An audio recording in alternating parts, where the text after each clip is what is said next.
Čia yra Mailė. Mailė 2022 m. lapkritį gimė Ukrainoje ir būdama dar šuniukas persikėlė gyventi į Lietuvą, bet per tuos 3 metus jinai niekaip neišmoko nebijoti pasaulio. Kas manęs visiškai nestebina, todėl kad šuniukas gimė karo sąlygom, griaudint bombom, mamai, kuri ko gero dar iššiose jai perdavė baimę, todėl kad pati beprotiškai bijojo. Mailė bijo praktiškai visko. Tiek svetimų žmonių, tiek įvairiausių garsų, tiek naujų vietų. Vienintelis dalykas, ko jinai nebijo ir kas jai padeda atsipalaiduoti, yra kiti šunys. Todėl jinai galėtų būti antras šuo namie. Ypatingai, jeigu jūsų šuo yra socialus, nes, kaip jau esu minėjus ne kartą, 2 bailių šunų geriau neauginti, todėl kad jie nepadės vienas kitam progresuoti. Šiaip laimingiausia jinai yra tada, kada jinai yra su savo kambarioku brendžiu. Kai jie yra dviese, tai yra jau aukščiausio lygio laimė. Kai yra šalia kažkas iš mūsų darbuotojų, taip pat gali atsipalaiduoti, bet tik atsiranda kažkoks svetimas žmogus, viskas. Jei tai kelia paniką, jinai iškart išsigąsta, jinai pradeda mėtytis, jinai gali tiesiog, pavyzdžiui, netgi gamtoj vaikštant, būti visiškai atsipalaidavus ir pro šalį praeina žmogus, jinai iškart kaip zuikiukas šoka. Bet jai pasivaikščiojimui į gamtą labai reikia, todėl kad tai padeda šuniui atsipalaiduoti. Jinai iš pradžių to bijo, kaip ir bijo visko, grinai, kas yra nauja, bet po truputį jinai paskui pradeda ostinėti. Labai faina savybė, kad jinai eina šalia tavęs, netempdama pavadėlio. Tiesiog netgi jeigu jinai tavęs dar bijo, jinai vis tiek laikosi kažkur netoliese. Ją galima būtų vedžioti ir palaidą, jinai ko gero laikytųsi šalia kojos, bet aš nepatariu šito dalyko, todėl kad kažko išsigandus jinai gali tiesiog pabėgti. Yra vienas labai smagus dalykas su ja, kad nepaisant to, kad jinai visko bijo ir viską gyvenime daro nenori, jinai gana greitai prie visko pripranta. Pavyzdžiui, pradžioj jai buvo labai didelis stresas šokti mašiną, dabar užtenka šiek tiek timtelt pavadėlį ir jinai iškart iššoka pati. Tarkim, šiandien lipom laiptais, jinai nenorėjo, šiek tiek patempiau visur, praktiškai reikia šiokį tokį postumį jai padaryti. Ir jinai gan greitai įeina į kažkokią vietą, greitai įlipa į mašiną, greitai palipa laiptais, greitai pereina kažkur. Tai nėra užsispyrę šuo ir su ja susikalbėti tikrai yra įmanoma. Namuose ta adaptacija tikrai vyktų daug greičiau, todėl kad namuose keičiasi mažiau dalykų, namuose mažiau ateina svetimų žmonių ir taip toliau. Ir ko gero ta saugi sukurta aplinka jai būtų labai reikalinga. Ir prie savo žmogaus jinai tikrai pripras, todėl kad jau ir dabar, tarkim, mūsų darbuotoja rytais pasitinka šokdama iš džiaugsmo, bet su svetimais žmonėm ko gero niekada nebus atsipalaidavus. Ko gero būsimas šeimininkas turi suvokti, kad kiekvieną jūsų svečią jinai palydės pasitraukimu kažkur į tolimesnį kampą. Jei galbūt reikėtų sukurti kažkokią saugią vietą, kur jinai žinos, kad joks svetimas atėjęs žmogus jos nekalbins ir nelies.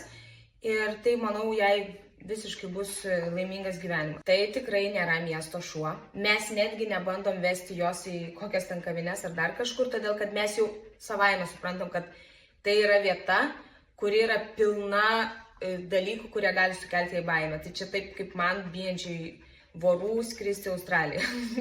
Neplanuoju. Tai ir jai būtų geriau gyventi kažkur atokesniai vietai. Ar bent jau tai yra vienas iš tų šunų, kuriuos mes siūlom į nuosavą namą. Bet jei būtinai tam, kad jinai atpalaiduotų savo galvytę, reikia laikas nuo laiko išeiti pasivaikščioti gamtą. Tai čia būtų šuniukas žmogui, kuris mėgsta leisti laiką gamtoje. Su ja gamtoje tikrai nebūtų problemų. Ypatingai, jeigu jūs dar pasimtumėt kažkokių šunų draugų, ar jeigu turite antrą šunį, tai eitumėt su juo, tai jinai tikrai gan greitai atsipalaiduoja. Jinai nėra iš tų šunų, kurie labai nori eksplorint, ar nori, nežinau, vytis ten žvėris ir taip toliau. Jinai gana ramiai tipena šalia, pauostinėja šiek tiek kažką.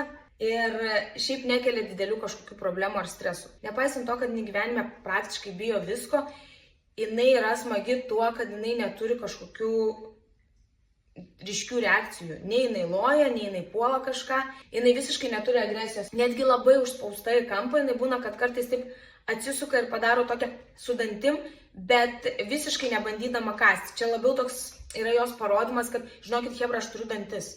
Nors man atrodo, kad pati bijo, kad ko gero net neišdrįstų jais pasinaudoti, bet čia yra viskas, ką jinai tokio, nežinau, pikto gali parodyti žmogui. Tai yra šuniukas, kuriam geriau gyventi namuose be mažų vaikų, nes tie staigus pasikeitimai, judesiai, lakstymai ir taip toliau tikrai jai nuolat keltų stresą. Tai čia tiesiog geriau dėl šuns.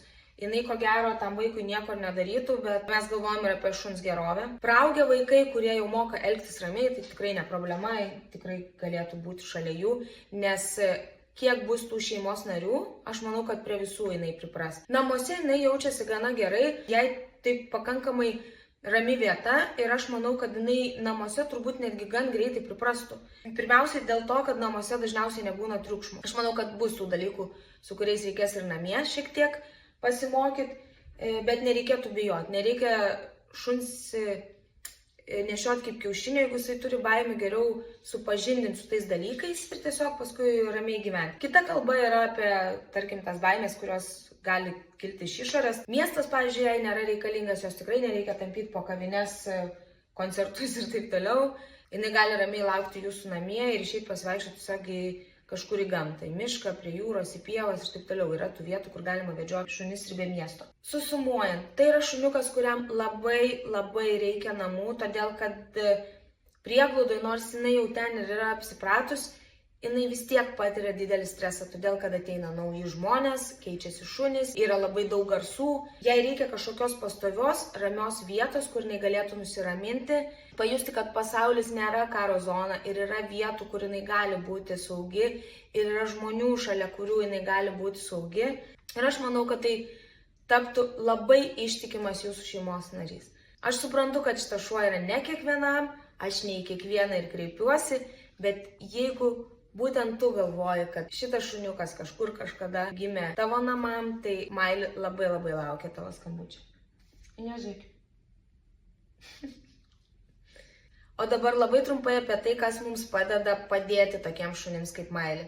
Tai jūsų 1,2% parama, kuri jums visiškai nieko nekainuoja, kainuoja vos kelias minutės jūsų laiko, bet mums padeda išgyventi ištisus metus. Todėl labai kviečiu, jeigu jums rūpi beglobiai gyvūnai, jeigu palaikote mūsų veiklą, skirti savo 1,2% paramą linksmosiom pėdutėm. Ačiū.